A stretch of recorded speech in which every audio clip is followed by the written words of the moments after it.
ขอน้อมน้อมถึงพระรัตนตรัยจงมีแด่ข้าน้อยขอน้อมน้อมแด่ครูบาอาจารย์และอุบาสกอุบาสิกานะผู้สนใจในฟังธรรมการที่เราได้ฟังธรรมนี่มันจะเกิดศรัทธานะหนึ่งได้ฟังธรรมแล้วเกิดศรัทธาแล้วจะมีการสร้างบุญสร้างกุศลสามข้าเราได้เกิดศรัทธาแล้วเราจะฮู้จักธรรมะฮู้อันสิ่งที่ประเสริฐนะฮู้จักดีฮู้จักชั่วนะอันนี้จะมาจะมาเว้าเกี่ยวกับธรรมะได้เจ้าจัดไว้เนาะในเล่มพระไตรปิฎกเล่มที่20เล่มที่25หน้าที่121เนาะเอาไปฟังเนาะ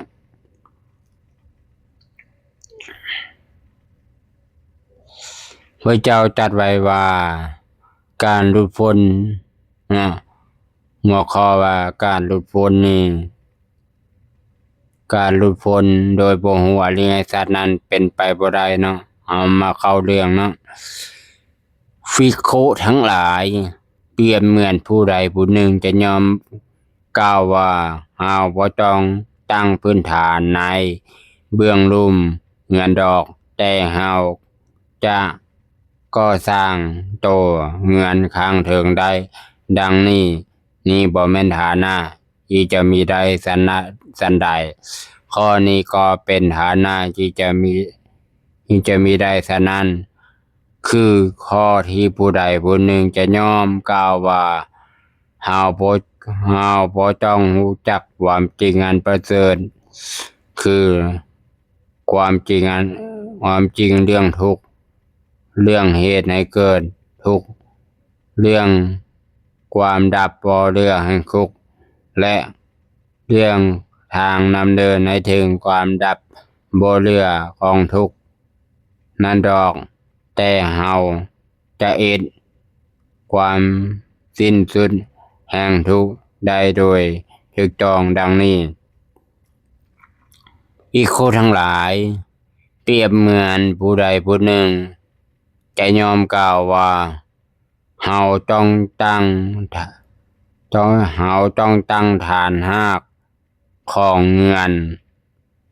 ตอนลุ่มเสียก่อน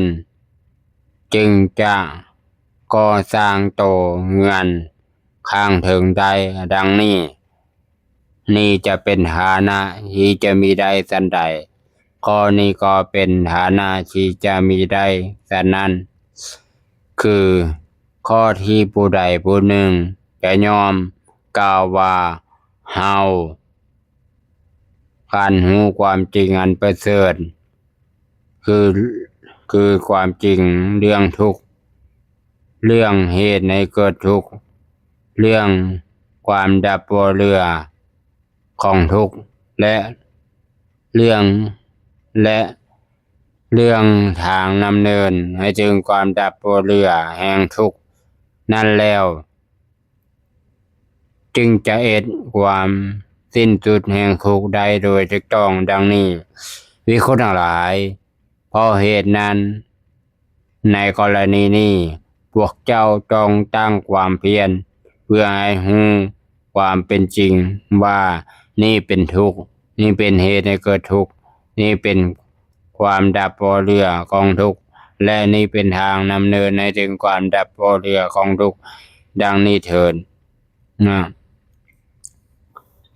อันนี้เป็นธรรมะมาต่อหน้าที่10เล่ม19เนาะ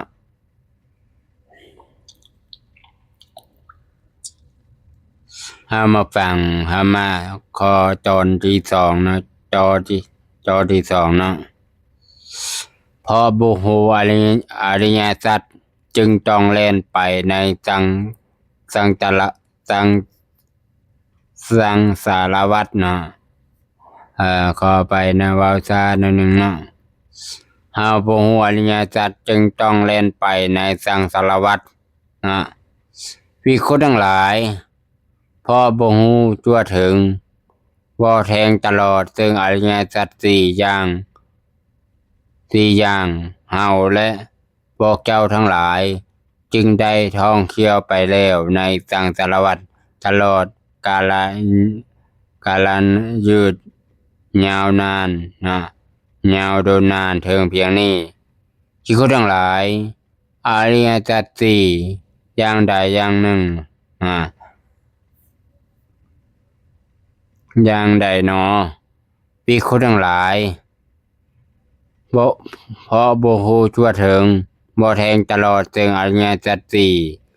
เพราะอริยสัจสี่คือเหตุให้เกิดทุกข์อริยสัจคือความดับบ่เหลือของทุกข์และอริยสัจคือทางดำเนินให้ถึงความดับบ่เหลือของทุกข์เฮาและพวกเจ้าทั้งหลายจึงได้ท่องเที่ยวไป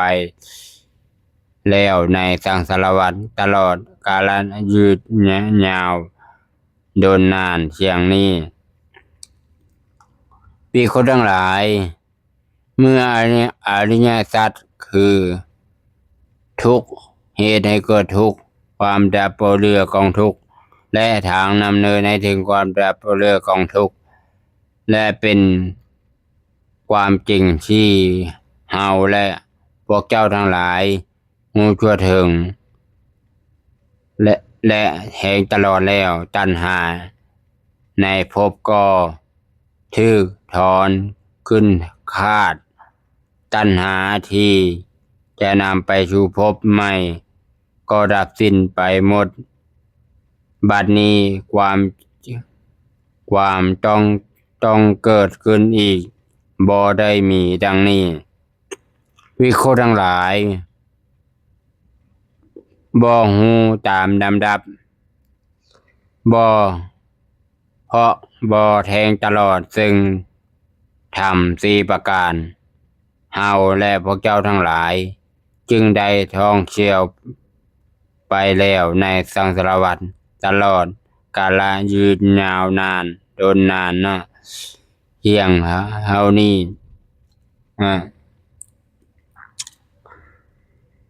เพียงนี้ธรรมสี่ประการเป็นแนวใดเนาะที่คนทั้งหลายเพราะบ่ฮู้ตามลำดับบ่แทงตลอดซึ่งอริยสัจซึ่งอริยสัจเนาะอริยศีลเนาะไปเนาะอริยศีลอริยสมาธิอริยปัญญาซึ่งอริยวิมุตติเฮาและพวกเจ้าทั้งหลายจึงได้ท่องเที่ยวไปแล้วในสังสารวัฏตลอดกาลยืนยาวโดนนานเพียงนี้ที่คนทั้งหลายเมื่ออริยศีลอริยสมาธิอริยปัญญาและอริยวิมุตติเป็นธรรมที่เฮาและพวกเจ้าจะฮู้แล้วตามลำดับแห่งตลอดแล้วตัณหาในภพก็ถูกถอนขึ้นคาดตัณหาที่จะนำไปสู่ภพพอดับสิ้นไปหมดบัดนี้ความต้องเกิดขึ้นอีกบ่ได้มีดังนี้เนาะอันเราผิดพลาดประการใดขอไปขออนุโมทนาบุญกุศลที่ได้ตั้งอกตั้งใจฟังจนจบที่บ่ได้เลื่อนผ่านฟังจนจบจนเข้าใจเนาะอันอธิบายว่าพระพุทธเจ้าว่าข้อที่หนึ่งนะเราต้องสร้างเงื่อนก่อนเนาะเราต้องสร้างพื้นฐานอยู่ในเงื่อนก่อนเนาะพอเราสร้างพื้นฐานในเงื่อนเรียบร้อยจึงสร้างชั้น1ชั้น2ชั้น3ได้แต่ว่าเฮาแล้วไปบ่สร้างชั้นพื้นฐานรูปแล้วสร้างชั้นเทิงแล้วมันจะสร้างบ่ได้เพราะว่าชั้นรูปมันบ่มีห้องรับทางเทิงมันบ่สามารถจะอยู่นานได้เพราะว่า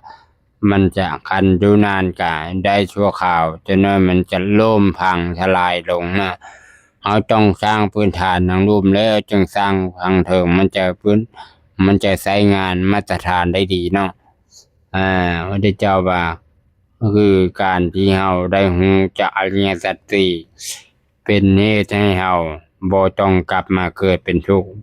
บ่ได้ตกอบายภูมิเนาะอันนี้คืออริยสัจสี่พระพุทธเจ้าตรัสไว้เนาะ ขออนุโมทนาบุญกุศลที่ได้เข้ามาฟังจงมีความสุขความเจริญด้วยเห็นคำสอนเจ้าด้วยทุกการทุกคนเทินสาธุสาธุอนุโมทนา